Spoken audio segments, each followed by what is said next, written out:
Welcome, dear friends. We'll make a very simple cake this time. It's a strawberry cake, and I have used frozen strawberries which are available in the market. But of course, for a better taste, please do go ahead and use fresh strawberries in this cake, and that gives a whole lot a whole better taste to the cake. Now the first step is creaming the butter and sugar together. All the ingredient quantities I have listed out. So you have to fluff this up really well. Meanwhile, I will make our dry ingredients, dry mix ready to go with the baking powder and baking soda.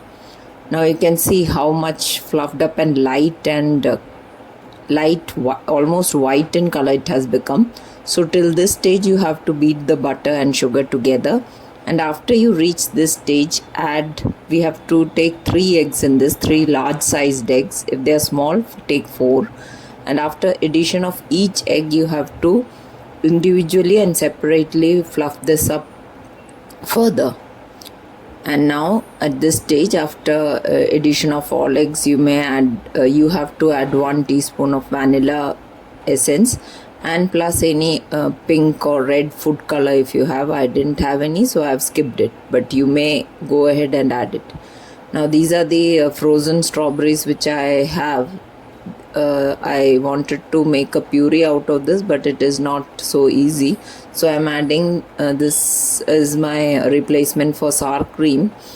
This recipe calls for half cup sour cream, but since I didn't have any, this is plain yogurt, homemade yogurt.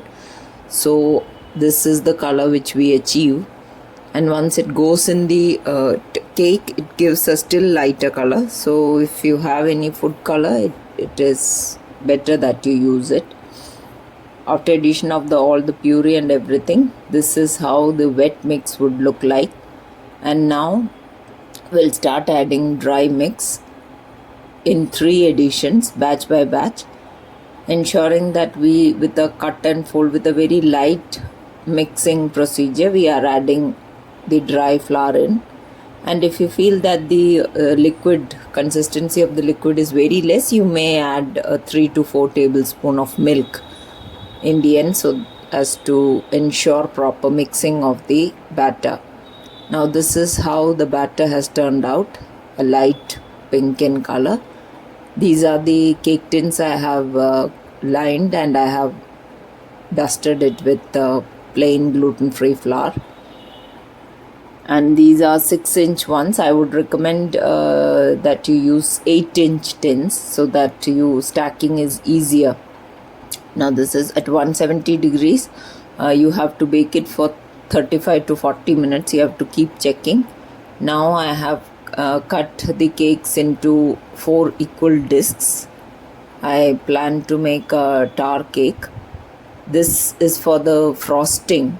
Now for the frosting, I'll suggest that you go by the actual recipe. What it calls for half and half of cream cheese and half the amount of butter. I completely wanted to avoid the butter, and I just mixed in the cream cheese and strawberry puree, but that did not turn out well, though I did feel that it would be sturdy enough to act as a frosting.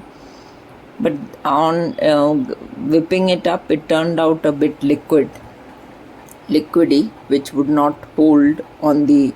This is how it has turned out. So this cannot be used as a frosting on a cake.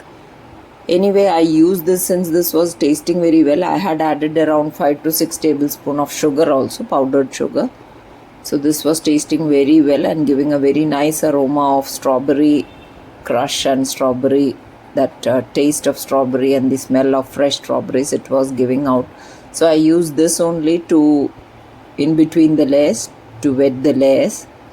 Now we will add in the whipping cream, or you may skip whipping cream and add in butter, soft butter in equal quantity, and make a very sturdy frosting and spread it all over the cake.